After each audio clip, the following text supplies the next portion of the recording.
एक दिन हस्तिनापुर में विदुर जी का पधारना हुआ।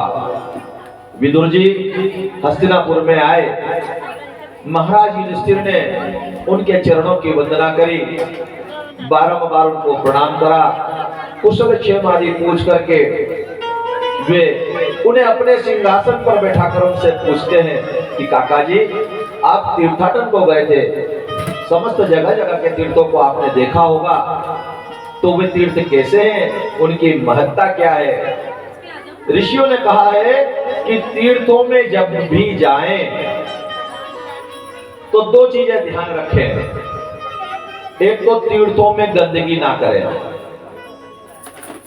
और दूसरा तीर्थ में जब भी जाएं तो उसका महात्म्य सुन के जाएं कि आखिर तीर्थ बना क्यों।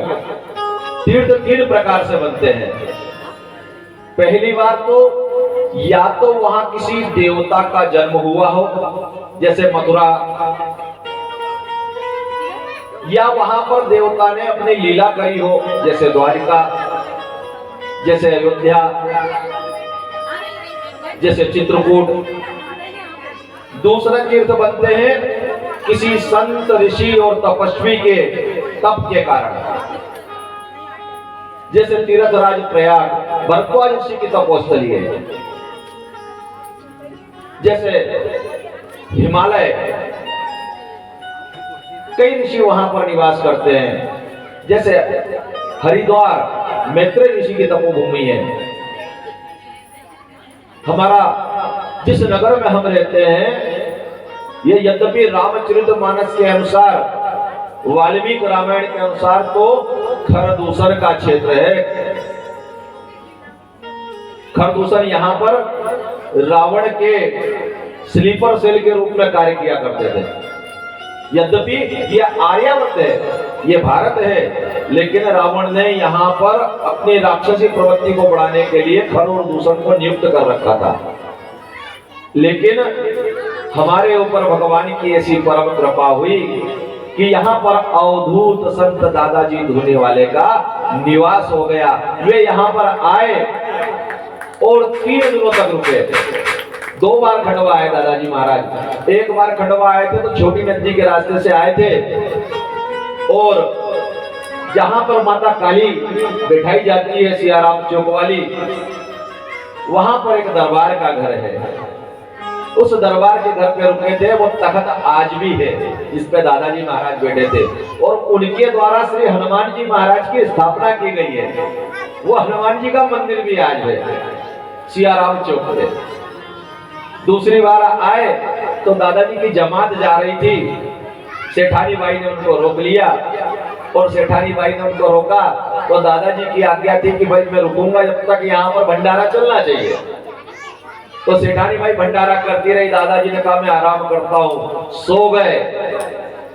और सोने के बाद में तीसरे रोज किसी ने आकर के सूचना दी, एक लंबे से व्यक्ति ने आकर के सूचना दी कोतवाली थाने में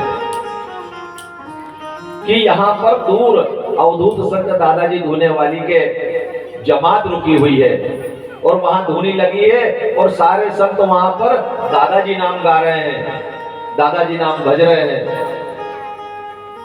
लेकिन दादाजी महाराज तो समाधि में चले गए हैं, उन्होंने देह का त्याग कर दिया है।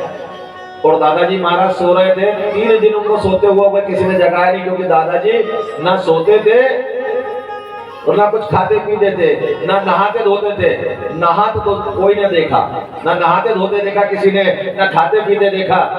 और ऐसे दादाजी महाराज जब सोए तो खंडवा में आकर के सोए। दादाजी महाराज का ये 5वां रूप था। इसके पहले 3 बार अदृश्य हो चुके थे। एक बार कुएं में कूद गए तो मिले ही नहीं, एक बार नर्मदा में कूद गए तो मिले नहीं, एक बार बामी के अंदर मिले। ये बामी के अंदर मिलने वाले साईं खेड़ा में मिले थे, और वो खंडवा है। बामी में कैसे मिले? सांप कुछ खींच रहा था तो बामी में से रक्त बह रहा था। तब उस सेठ ने देखा, उसकी गाड़ी में ले जा रही थी तो सांप पड़ा हुआ रास्ते पे, हटाया तो हटे नहीं, पता चला खींचा तो मुंह में से उसके रक्त निकला। तो देखा कि बामी के अंदर कोई है। वाल्मीकि आती ना जिसमें सांप की जो वाल्मीकि होती है, वो दादाजी के ऊपर चढ़ी हुई थी, और वो दादाजी महाराज आए। तो ये खंडवा नगरी भी साधारण नहीं है। यहाँ पर अवधूत साक्षात शिव स्वरूप दादाजी धोनी वाले और उनके शिष्य हरिहर भोले भगवान। हरिहर भोले भगवान कैसे? हरिहर भोले भगवान इनके घर में माता पिता के शांत होने के बाद, बहन की शादी होने के बाद ये जा रहे थे काशी। किसी ने बोला कि अरे कहाँ काशी जाते हो, साक्षात शंकर भगवान तो साईं खेड़ा में बैठे हैं। तो उठ करके चल दिए और साईं खेड़ा के पास उतर गए। पिपरिया स्टेशन गाडरवारा स्टेशन पड़ती है, उतर गए। जाकर के देखा तो जाकर के बैठे रहे। ऐसे सामने खंबा लगा था, उसके पास बैठ गए कि अगर ये संत होंगे तो मुझे पहचानेंगे। 2 रोज 3 रोज तक बड़े दादाजी ने कुछ नहीं बोला। तीसरे रोज देखा कि ये कौन है, तो एक किसान तरबूज लेकर आया तो दादाजी ने डंडा जो मारा तो आधा तरबूज टूट करके छोटे दादाजी के सामने गिर गया। इसीलिए दादाजी के सामने तरबूज रखा रहता है। दादाजी के यहाँ धूनी में 3 लकड़ियां लगी रहती। कभी किसी ने विचार करा कि चौथी लकड़ी क्यों नहीं लगती?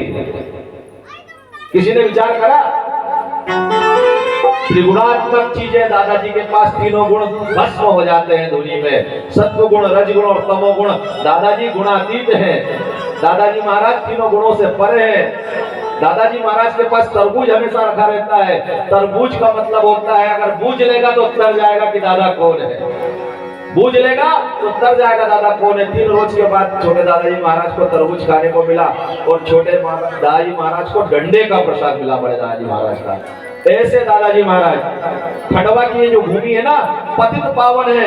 आज तक श्री दादाजी महाराज का यहाँ पर यश लोग गाते हैं। सैकड़ों लोग चले आते हैं नंगे पांव। आइए श्री दादाजी महाराज से निवेदन करें कि हे दादाजी महाराज, आपको भी यहाँ आना होगा और भगवान की इस कथा में अपना आशीर्वाद भक्तों को देना होगा। ओ कहते हैं जिसको खंडवा हो